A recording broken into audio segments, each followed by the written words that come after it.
Hey everyone, welcome back to my channel. Today we're gonna play. Technically, we played it a little bit ago, but it was only in the first chapter. Lone Star's a Honkai Star Rail fan game. Attain Sim, found on nsfw. Let's begin.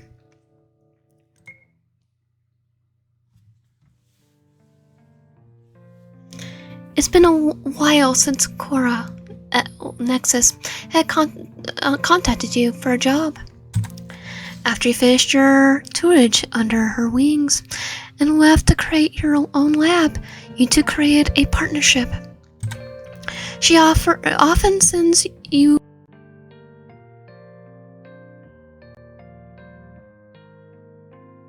bodies, but this time she sounds more exacerbated than usual. I have a Galaxy Ranger who is unsatisfied with my work. You didn't tell me you removed everything. I moved most of the weakness from the human body, so you can be harder to kill. Those are one of the biggest ones. But holy baby, why didn't you tell me first? If you asked before barging in and pulling a gun to my head, maybe I would have. They start bickering, and you shake your head. The nature of your work is very delicate. You refuse to work with aggressive clients anymore. Cora knows this. You told her the tales every time it happened. You have no idea why she contacted you this time. I'm sorry, Cora. He sounds dangerous. Please, I need it back. You don't know how the guy managed to listen to your answer. Maybe due to his improved hearing? Well, it doesn't matter. You need to tell him you don't make exceptions. I'll be a good boy. You freeze, your mouth slightly open. The silence stretches. Doc? I'll send him over. You feel your heart beat up. She knows you too well. Okay, I'll be waiting. The call ends, and you take a deep breath. Time to work. The Galaxy Ranger won't take long to arrive. You walk over to the table and give 2 small taps on the sleeping droid. Yes, wake up. The droid blinks slowly and stretches, making a few beeps before hovering. You scratch its metallic ears. Come on, sleepyhead. We have a guest coming.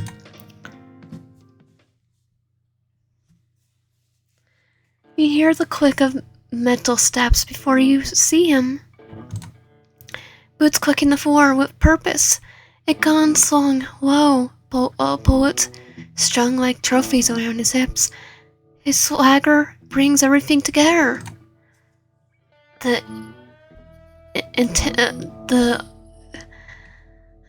image of a true cowboy. Pleasure meeting you, Doc. Hear a lot about you. He extends a hand, metal glistening in the dim light. Only his face remains human, untouched, and surprisingly handsome. You suddenly thank Cora for that mercy. You shake his hand, while your eyes flicker to the tablet he holds. His file glows on the screen. Mr. Boothill, correct? That's me, alright. It's like Foothill. Foothill is fun. This is so sexy. His smile is a predator's grin, sharp teeth glimmering. Every part of him seems engineered for killing. You briefly wonder what drove him to become a cowboy. Welcome, Boothill. Cora's already sent me your info. I don't want any misunderstandings like what happened with her, so read over the contract. If you're in agreement, sign it and we can begin. His bionic eyes flicker over the document. His grin sharpens with every line he reads. This is just what I'm looking for. He scribbles his signature and hands back the tablet. Great. As you read in the contract, I don't tolerate any misbehaviors. If you step out of line, I'll kick you out, whether the operation is finished or not. Don't fret, dog. I always said I'll be a good boy, didn't I? You give him a once-over and nod. We'll see. Do you have any questions? About the prosthetic, can you make it bigger? As big as I want? Yes, but keep in mind that it may cause imbalances in your body. I usually recommend a slightly above average model for your size, body size. Works for me. You're the top hand in these parts. Lean dock and biotonic sensory emotion motor interrogation and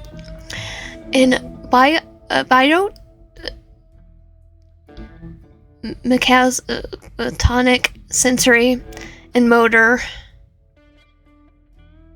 interrogation. It's like, I don't think that's a word, but there is. Aren't they, right? Best there is, aren't I, that right? The galaxy's too vast for me to claim such a title. Don't be modest. Cora told me everything.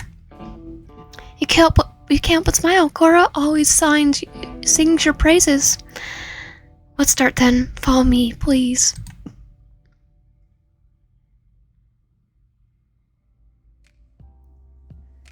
You lead Boothill into the lab, the door sliding open to reveal your softly lit, high-tech sanctuary. All your life's work is in this lab. It makes you proud to see Boothill gawk at the array of sophisticated prosthetics displayed on the walls, each one a result of a lot of time and effort. You smile as your gaze lands on a photo of you and Cora on your desk. None of this would be possible without her. Mr. Boothill, this way, please. You guide him to the center examination bed and gesture for him to take a seat on the silken drape. The operation and test will take 4 days. You have your own room and can use the leisure areas at your disposal.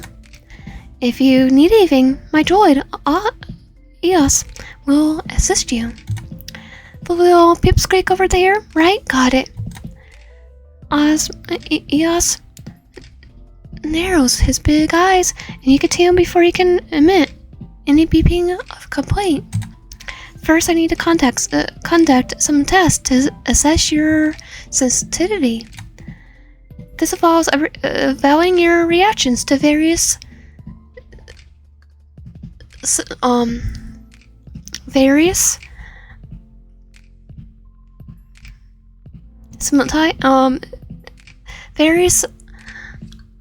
senses to assure the seamless integration with the prosthetics.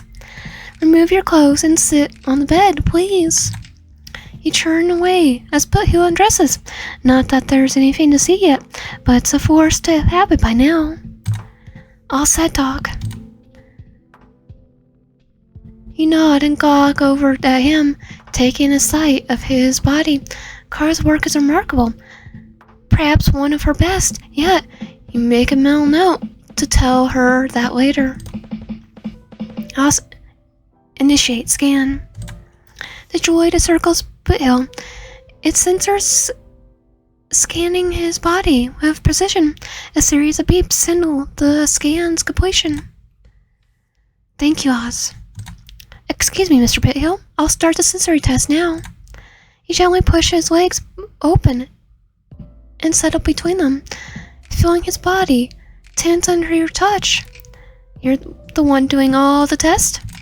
Of course. Every single one of them? Yes. Is there a problem? No, ma'am. It's just... He averts his gaze, revealing a crack in his confident facade. You quickly understand the issue. Are you embarrassed? Would you prefer to be sedated during this process? No, I want to see it through. You smile, hoping to reassure him. Just relax, Miss Royale. I'll take care of you. If you feel uncomfortable at any time, please let me know. He lets out a breath and nods before closing his eyes. With a delicate move, you push his hair away from his face and tuck it behind his ear to allow better access during the test. The sight of his beautiful features makes you pause for a brief moment. He's the most handsome cyborg you've seen in a long time. You put your hands on his thighs, caressing the sleek metal, the warmth radiating from them in a great sign. Thermal regulation systems are optional. Oz beeps and records the visualization on a tablet. Slowly trace your fingers up on the metal plates of Boothill's abdomen. He exhales sharply, gripping the bed so hard that if it weren't for its resistance material, it would surely be bent by now. Mental sensitivity is functioning correctly. Beep, beep. Excuse me, Mr. Boothill? You climb on top of his lap, and his eyes snap open, wide and intense. I don't think this is a good bedside manner for us. Is everything alright? Can we continue? Yes. You lean in and press your lips on his cheek, feeling the warmth of his skin. Your lips travel to his, checking for any abnormalities. No, we just want to kiss him, but finding none. Bill trembles under you and just adjusts his tight hold on the bed. You understand his predicament once again. You may recuperate. Ill-assessed with the test. You can also hold onto me if necessary. Bill's response is intimate, immediate. His hands find your wrist, firm yet respectful. Your tongue traces his lips, asking for entrance, and he opens his mouth. You carefully explore his pointy teeth with your tongue, assessing their danger. They shouldn't pose a problem. Time for the next phase. You slide your hand behind his head and grab a handful of hair, but who lets out a groan as you pull him deeper into the kiss. He kisses you back eagerly, his breath becoming ragged while soft moans leave his throat. You pull back, your lips trailing his ear, nibbling softly, while your fingers glide over his metal plates. Mr. Boothill, you're being such a good boy. Especially for I'm being so inappropriate for a medical professional of any capacity. He shudders and pulls you closer. Reaction to vocal stimuli is perfect. You single for Oz, with your hand to make a note, careful not to break the immersion. You push him down on the bed, laying over him. You set up and step off the bed before smoothing down your white coat. Thank you for your cooperation, Mr. Boothill. The tests are complete. He pushes himself up, breath heavy and uneven. Your eyes linger on his flushed face and dazed eyes. Beautiful, your mind whispers he's in perfect working condition. Already? Yes, but it's time for you to choose your prosthetics. His face lights up. Alright, Talk, let me see what you got. You show Boothill the models available and separate 3 of them. You spent a long time creating these designs, and a sense of pride fills you as you look at them. There's 3 models are compatible with your body. All 3 of them have motion and mix human motion and can create a peak of performance of first and periods. They're similar to humans, but each one has enhanced features that offer a different experience. Can you add one of the features to a single one? Can you add all the features to a single one? To use too much energy and hinder your performance, given that your primary objective is to combat as a combat unit, that wouldn't be beneficial. Alright, you can't win them all. You point on the first model. This one is a tiny ridge. It boasts it's larger than average. Enchants with ridges, along with for additional stuff. Because I have to edit out. The ridge are adjustable. The size in size. This one is a pole, veritable poles, a sleek model equipped with multiple modes, easily controlled by the touch or remotely through app. The Rivivik can be synced to music or controlled in real time for a custom experience. And finally, Ruminio for those who enjoy play temperature setting along with the device to cool down or heat up, providing sensations or warmth of a refreshing chill. It also offers color and brightness modifications for a visual experience. Which one is recommended, dog? Which one would you like your lover to use? It's like, I don't know. Because this is gonna be edited out. You look a few times caught off guard by a question. You look at the models thoroughly. Tynan. This one will be a good match. Nice, can you install it now? Tomorrow, Mr. Boothill. I have an errand to run today. Okay. Feel free to use the training grounds. You're probably still getting used to your new body, right? Oz will show you the way. He lights up and looks at Oz, who sends a short beep his way. Seems like he's still upset for being called a pipsqueak. Will do, Doc. See you tomorrow. You smile as you watch him leave, his figure disappearing down the corridor. Your phone rings, pulling you from your thoughts. It's Cora. So, how's it going? Is he being a good boy? You roll your eyes at her teasing tone while a smile tugs at your lips. He has been a gentleman so far. I don't understand why he was so aggressive towards you. He was just desperate. He's a poor soul who lost everything. He's seeking revenge on someone? Seems like it. Like most of the ones that come to me. I see.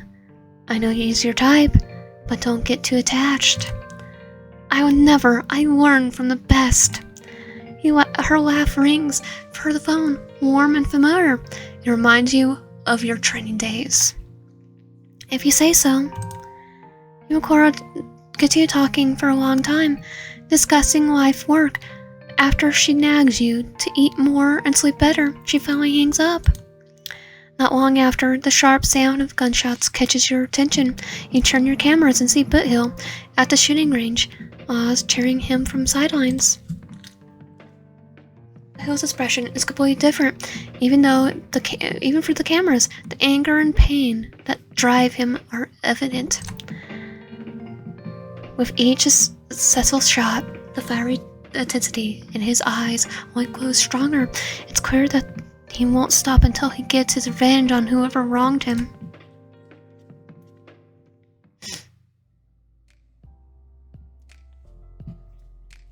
The next morning, you enter the lab to find Boothill already there, being led by us. There's happily chatting. Boothill's hearty laugh fills the room.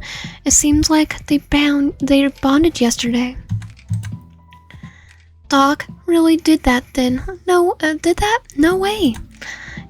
Your ears perk up at the conversation. Is Oz sharing embarrassing stories about you? You clear your throat. Oz, what are you doing? The droid metallic ears rise, and a cookie rises off the power up the lab. You huff. He's just running away. Good morning, Mr. Boothill. Did you sleep well? Like a baby. Baby cow after suckling. What about you, Doc? Fine. You always struggle to fall asleep, even with your medication, but you don't bother worrying about don't bother worrying about your clients with details like that. He set his chosen prosthetic and the surgery tools on the table Boothill addresses. Are you ready? More than ready. Please lay down on the bed, and it might sting a little. He follows your instructions, and you begin the procedure. Working with Cora's designs is second nature to you, so surgery is a breeze. You made the necessary connections and add the food systems. Well, but who won't be able to reproduce? It will a chance experience, make it more realistic. It's done. You can sit up now. Boothill grins as he looks down at his new prosthetic. I missed this feeling so freaking much. He tries to get up, but you place a gentle but firm hand on his shoulders, pushing him back down. Mr. Boothill, please remain on the bed. We still need to perform the test. Of course. You notice his flushed face and the way he grips the table. In anticipation, his behavior near you is so different from the tense rage you saw at the shooting range yesterday. Scan, please. Will you wash your hands? The droid beeps and performs the full body scan. He signals that everything is in order, and you nod, approaching the table. Excuse me, Mr. Boothill? I'll start the test now. Just call me Boothill. Doc, you created and installed my prosthetic. I think we are past formalities. You start a laugh, trying to retain your professional demeanor. As you wish, Boothill. Oz cleans your cleans your lab coat while you adjust the table site and get to work. You notice Boothill's gaze lies on you, and your gaze meets. He quickly looks away, a faint blush spreading across his cheeks. Aside. After you've done, you tap his leg, causing him to jolt, his cheeks flushed with even more. You should be good now. Let's do another test. For real? Do you need to rest first? No, I'm ready. He lays down and you proceed with another test, quicker this time. Boothill's body reacts instantly, his muscles tensing, his breath growing rigid. And when he comes again, when he's done again, it's more controlled and natural. You take a moment to analyze the results, noting the improved performance with satisfaction. Even better. While you clean the mess with a wet cloth, your eyes meet me again, but it doesn't look away this time. It gazes up at you with a dazed expression, satisfied, smiling, playing at his lips. The sight stirs something deep within you. As if on a trance, you gently push his hair away from his face, and he wings into your touch. How do you feel now? Like a new man, Doc.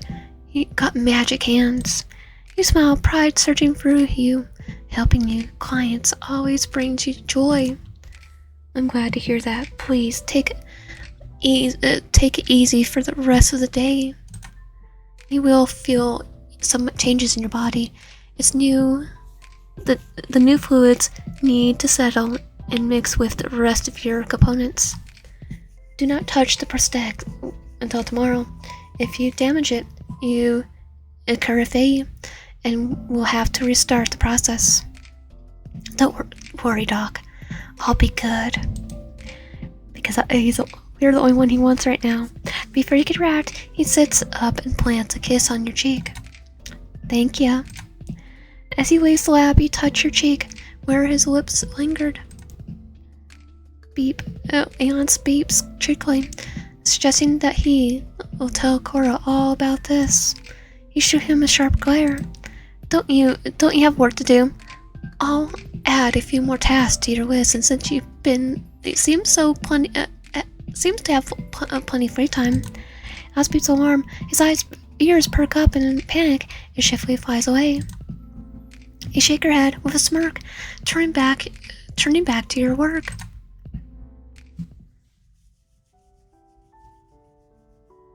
You're working your room. The soft glow of your computer casts a light over the scathing papers and tools. Tired eyes scan the stars outside while your restless mind tries to find a solution to a new prosthetic design. You can't sleep, so you work. Your gaze falls to a feather resting on the windowsill. Here, in the middle of nowhere, birds are often your only company. You regularly feed them, and they often leave you small gifts in return. You search for the feather, you reach for the feather and stroke it. It's a beautiful one, light blue, brown and delicate, with a soft, magical energy still lingering in it. You smile. On your home planet, feathers are given as gifts for protection, a symbol that you are never truly alone. Remember the day your grandmother gave you a feather, a gift from the sky, she said, kissing your forehead with tenderness. And their memory suddenly surges forward of a different pair of lips touching your skin with the same softness. Bill's gentle touch lingers in your mind. His unexpected tenderness, despite his rugged exterior, stands out vividly amongst other memories of the day. She could call Eos to know how the cowboy's doing. As she put the feather in a drawer alongside the one your grandmother gave you, a quick knock on the door breaks the quiet. I was hesitant.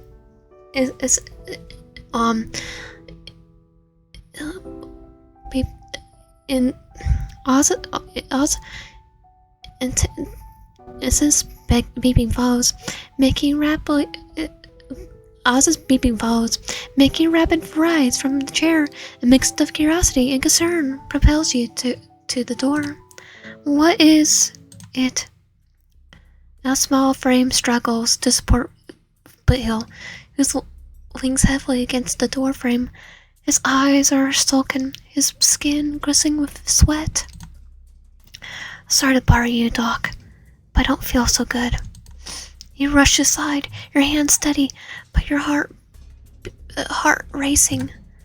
With Oz's help, with the droid's help, you guide Boothill to your bed, his body trembling with each step. Oz admits it. Quick string of beeps, telling you Boothill refused to wait for him to recall you and decided to come to you himself. It's alright, Oz. It's alright. Start a full body scan. As the droid pulses, a purple light sweeps over Boothill's body. You notice the newly installed prosthetic straining against his jeans. I didn't touch it, Doc, like I promised. Good job. You were a very good boy. You're a very good boy, Boothill. I had to add that, just for you, Doc. The droid's hands you a tablet. With the scan results, the hormones are widely imbalanced. Bring me the neuron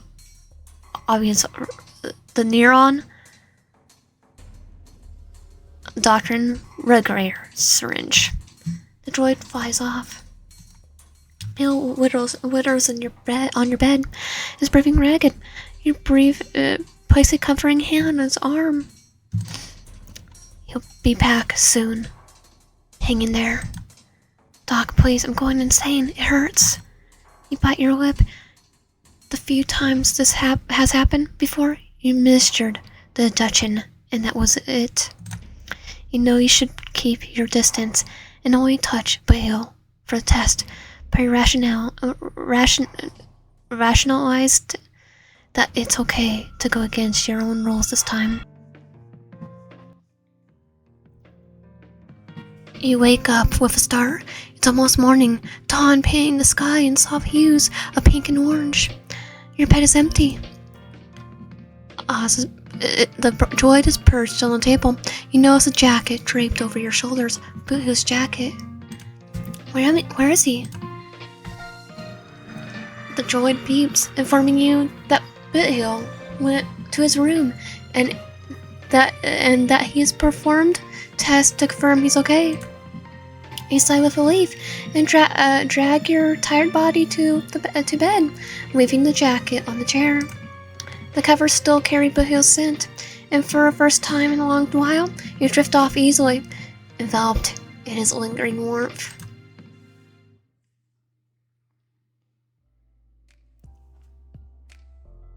The next day, you meet Boothill later in the afternoon.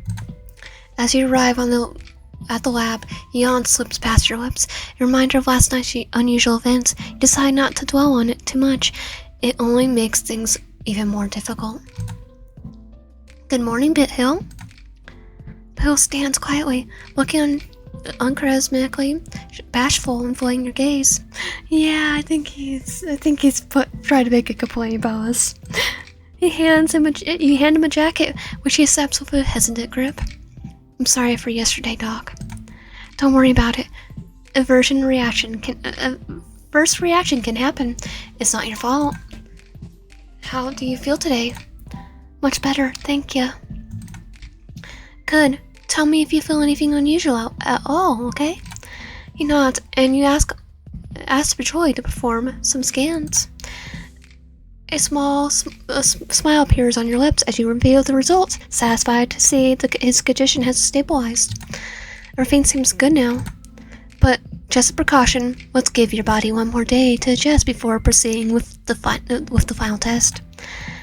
Is there any other enchantment you'd like to add to your body in the meantime? Okay, we're gonna have his body adjust to another one. Why are we gonna add more?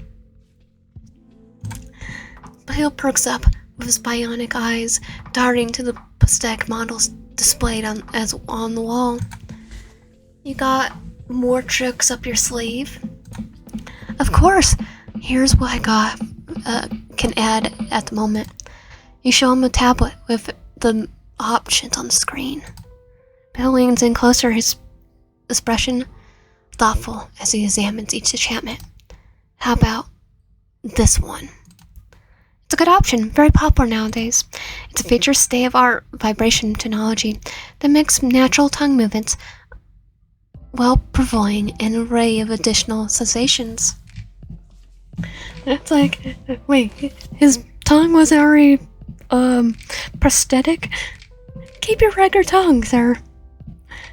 It's equipped with multiple vibration modes and intensities, which you can control for natural inputs via a connected app. And if the app goes under, you're kinda screwed. And it's crafted from highly adorable material, ensuring it won't be damaged even if you accidentally bite down with your modified teeth. I resolved, let's get to it, Doc. Certainly, please sign here and lay down on the bed while I prepare the prosthetic. But does as you say, and soon you begin the procedure. The surgery is swift and efficient, your hands moving with practice precision, and you install the new enchantment. Bill gets up from the bed and sticks his new tongue out, examining it with curiosity. I don't feel anything different. Concentrate and try to control it. He folds his brow in concentration, and soon his tongue starts to vibrate. His tongue it touches it. His wide grin spreads across his face, his eyes gleaming with excitement. The joy in his expression is infectious, and you can't help but smile back at him. He turns off the vibration, soon still grinning from ear to ear. What about the test? You recline on your sofa in the lounge, every inch of your body humming with a deep, satisfied age. Enough testing for today. Boothill spread out beside you, nods with a satisfied grin. His eyes twinkled with happiness that surpassed even the moment you installed his first prosthetic. You pour him a drink, the amber liquor catching the light before filling your own glass. Appreciate it, Doc. Here's to the job well done. You sure know how to be fertile. Yeah, and I think we should have our license revoked. He rushes to your cheeks as he clicks the glass against yours. The cold touch of glass contrasting with the warmth of your embarrassment. You don't understand why you allowed so many tests to take place. Guilt starts to creep up on you, going at the edges of your consciousness. I'm just doing my job. I see. Do you ever get attached? Well, we're getting attached now, that's for sure. You think back to when you let him stay in your room, the extra test you performed more than you ever did with any other client. The memories make your heart clench slightly. Sometimes, but my clients always go back to their lives, and I go back to mine. It's better this way, less trouble. Alright.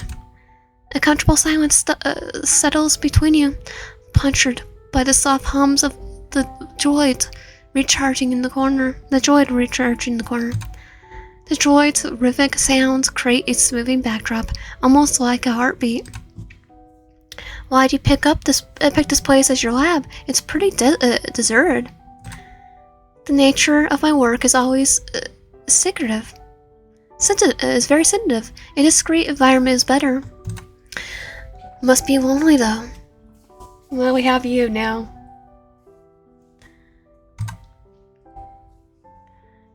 You get used to it. At this point, you don't even notice anymore. You get used to it. At some point, you don't even notice anymore.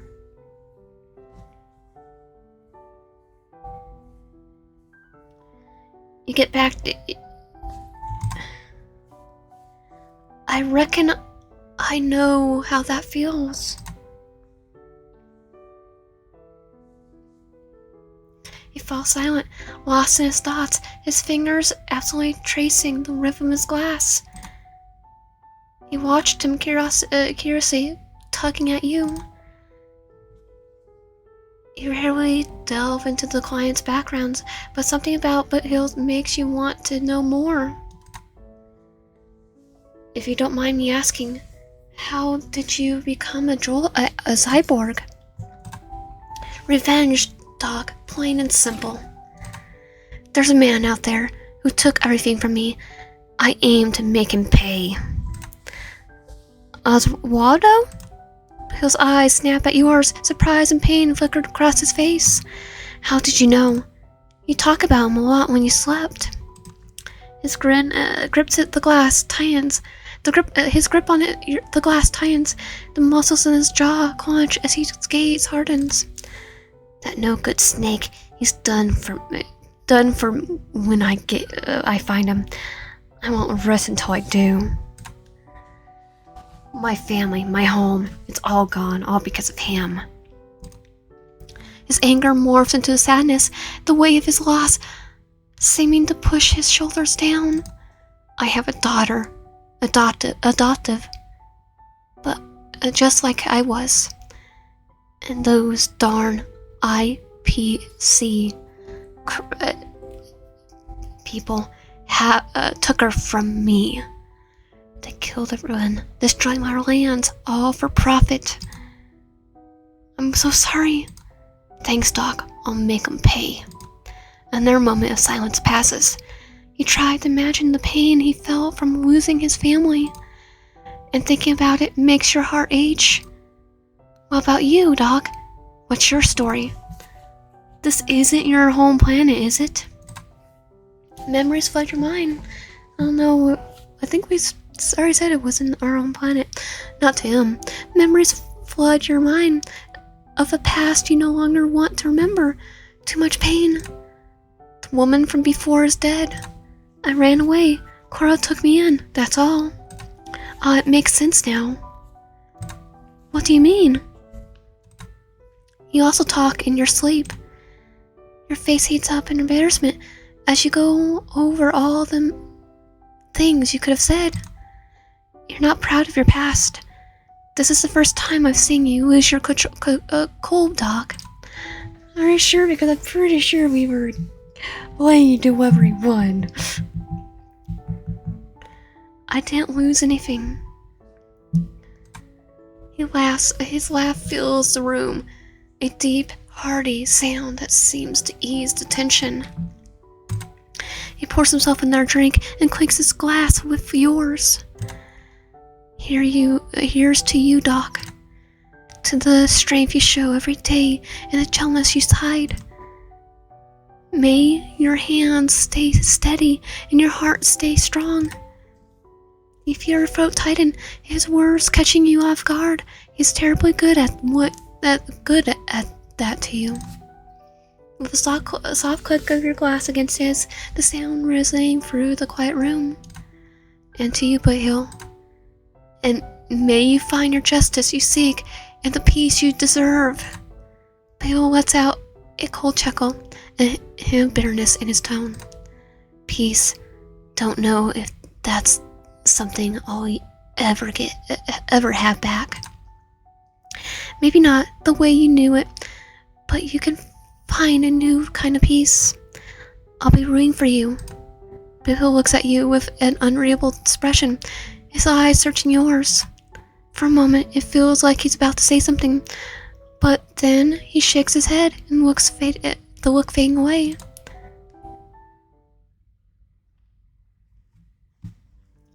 The moon hangs high in the sky, it's time for you and Boothill to part ways.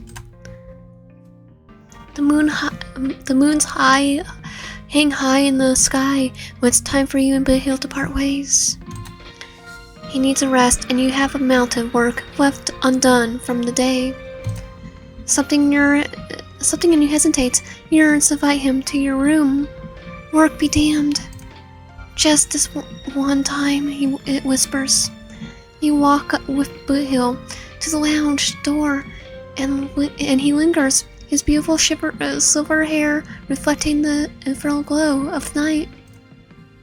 You can't but envy Cora for knowing him before the cyborg transformation. Would his natural beauty have been even more striking? Tomorrow is the last test, right? That's right. Thinking about Cora, her words fill your mind. You're a professional. Don't get tempted by your emotions. If you do, things will get messy. Your work will be in jeopardy. It's not worth it. Yes, it is for Boothill. Thank you for everything, Doc. This place was like an oasis in a desert before I ride into the storm. It's been a long time since my heart knew anything other than anger and pain. Its words shake you to your core, and something deep inside you starts to crack. I hope this was the same for you. I hope I could bring you at least a little bit of happiness you brought me. Good night. You stand there for a long time, his words echoing in your mind as the barrier you had put between you and him slowly falls apart like a dry herb under a scorching sun.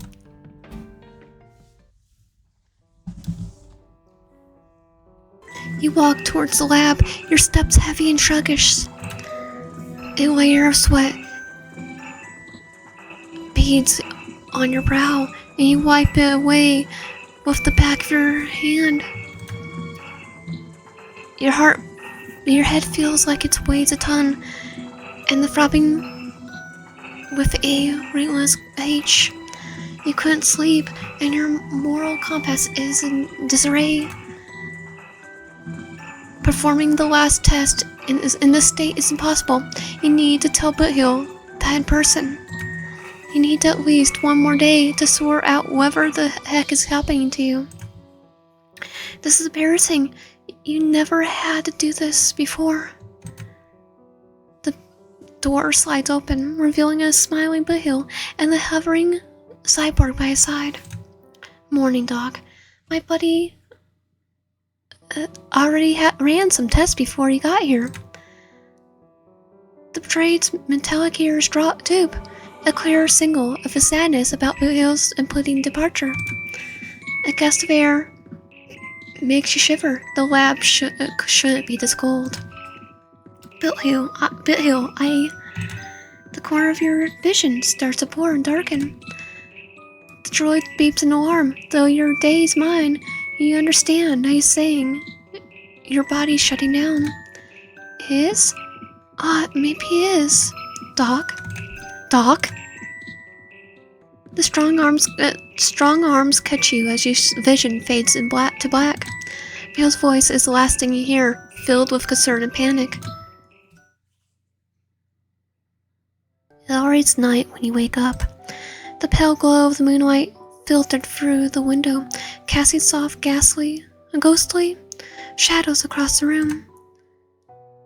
The droid hovers nearby, his beeps soft and comforting as he brushes his cheek against yours in a gentle nuzzle.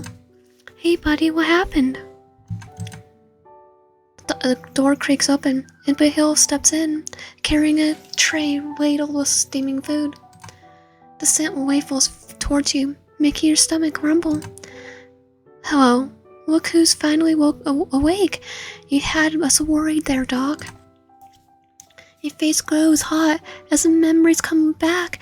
He's probably carried you to your room after you passed out. Gotta catch more shut-eye, you know. He mentioned you don't take proper care of yourself. I'm sorry for worrying you. Thank you for helping. You join your hands. Gravity of your unprofessional conduct pressed against you. It wasn't never supposed to happen. What mess. Bale's hand lands gently on your head. His touch surprisingly tender. Stop thinking too much. Eat. Eat in silence, still mortified, but the food works wonders, grounding you and steadying your nerves. When you finish, the droid sweeps in to take the tray away, beeping softly. How do you feel? You will chuckle at the absurdity of the situation. It's like you're the patient now. I'm feeling better, thank you, Boothill. About this morning, I went to the lab to tell you we would have to postpone the final test. I felt sick and didn't want to compromise it.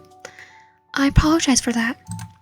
No need to apologize. Your well-being is much more important than the test. You let alongside, wishing he would stop saying things like that. His concern feels too personal, too intimate. The droid initiates the scan. What? Initiate scan. What? The droid's purple light sweeps over your body, and you stare at the droid in disbelief. So he obeys other people's orders now? Probably when they're working together to be with Boothill now. The droid beeps, indicating your condition is fine. Thank you, buddy. You continue staring at the droid, who moves his ears in a gesture that seems like a shrug. You shake your head. This is insane. Never in your wildest dreams did you think this would happen when Boothill strode in your lab for the first time. Anyway, thank you for your consideration. You should go to your room and rest so we can perform the final test tomorrow. I don't think so. Excuse me? Bill sits on the edge of your bed, his eyes locking onto yours with an intensity that makes your heart skip a beat. He says the only time you sleep was when you had my jacket. So a piece of me helped, reckon having all of me here might be even better, right? Oh, I see what he's playing. He glared at the droid, who beeped endlessly. This wasn't even what happened. Before you could protest, Boothill lies down beside you, a sleek, warm metal of his body pressed against your skin. Something inside you hums in satisfaction. Sleep, Doc. I'll be here. Your eyes glow heavy, your body yearning for the rest. It's been denied. You can't fight it. You let go, sleeking into the warmth inside you, and allowing yourself to drift off. Boothill's presence, a smoothing anchor in the night.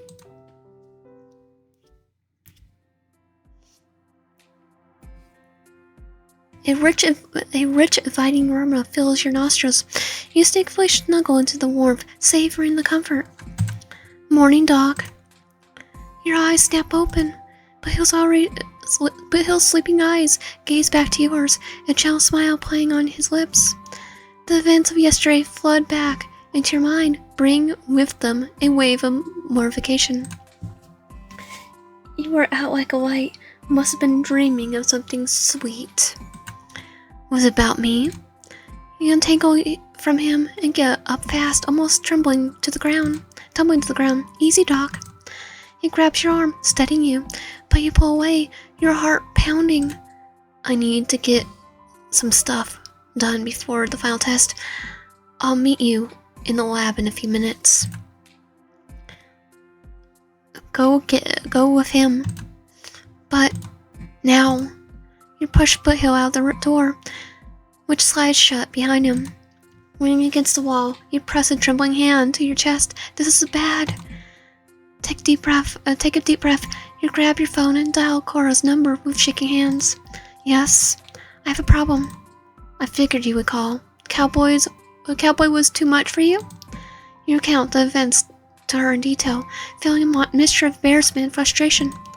Your heart slows down, but you're still on edge.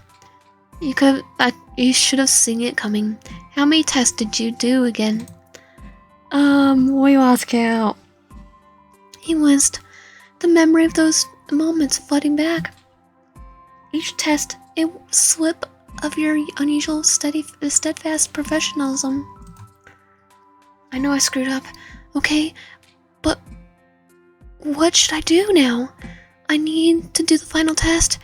I can't mess it up. There's a long pause on the line, the weight of your confession hanging between you.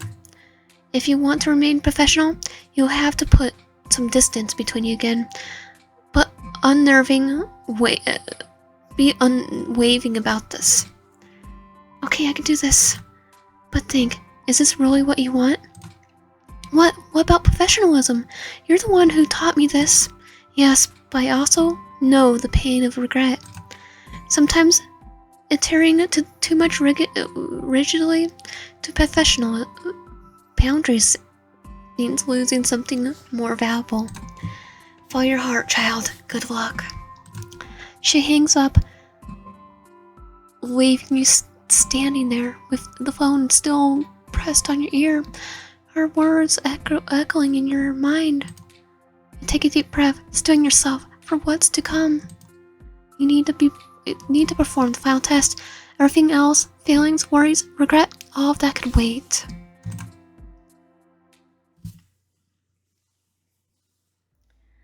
Arriving at the lab door, you hear muffled voices inside. Can't do that. She'll give me the boot. Beep, beep, beep.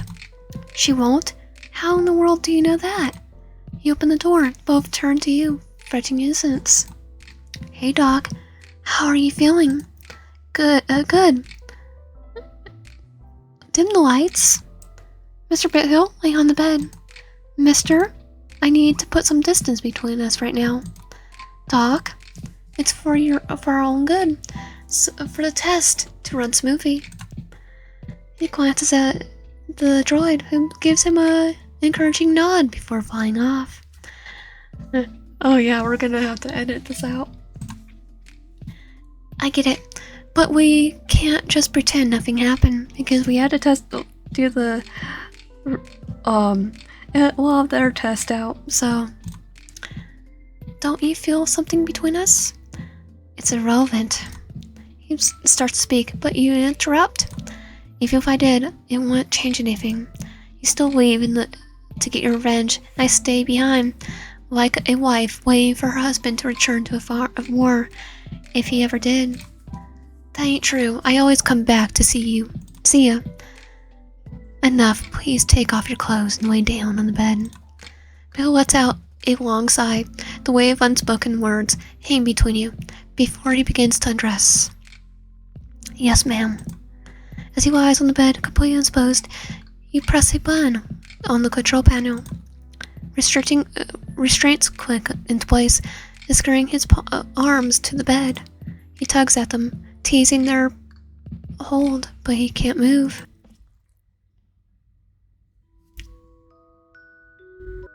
You're in your room, the soft glow of the starlight filtering through the window, casting jealous shadows across the walls. Bill's lying in the bed beside you, his body reflecting the faint simmer of the stars. Done. You let out a satisfied sigh, having just finished covering his body after your activities in the lab. Now, how do you feel? Bill moves his arms and shoulders, a grin spreading across his face. All set, you always know how to take care of me. He pushes you down the bed, hovering over you. You should stop praising me so much. It'll get to my head. Then I'll do even more. He kisses you gently, a stark contrast to the intensity from before. He lays down partially on top of you, and you hold him close, feeling the steady rhythm of his breathing. His fingers trace small, intricate patterns on your skin. So you're leaving tomorrow? Yes. I reckon I could stick around for a few more days. It's okay, you have a mission to accomplish. A sudden thought strikes you. That reminds me. You get up and walk to your drawer, opening and reveal the two brown leather feathers laying there, complementing each other in their simplicity and beauty. Give me your hand. You pull the feather in his hands. You're a gift from the sky, as my grandma used to say. They protect you on your journey. Talk. It'll give me less worry. It'll make me less worried knowing you have them with you. Bill's eyes widen, his face flushing. He bites his lip, looking at you with a mixture of gratitude and emotion. He motions to his hat. Can you? On the left side. You nod, and he carefully places the feather on his hat. As soon as you finish, he hugs you tightly, and you hug him back, feeling the warmth and sincerity in his embrace. His eyes lighten up, as if a bulb just went off in his mind. He reaches into one of his pockets and pulls out a red handkerchief, handing it to you. Take this. I hope it'll help you rest easy when I'm not here. Our paths might be lonely, but every time you think of me, I'll be right here with you. Thank you, Boothill. You smile and pull him in a kiss. He kisses you back with force, pushing you onto the bed and laying over you, his white hair skating around you like a silken curtain. The kisses are hard and demanding, filled with unspoken promises. He pulls back just enough to whisper against your lips. I'll be back for more adjustments and calibration. That too, of course. I'll be waiting. He kisses you again, deeper this time, and you smile against his lips. You know that even when he leaves, you won't be alone anymore. You two lone souls will find solace and charm, wherever you both are.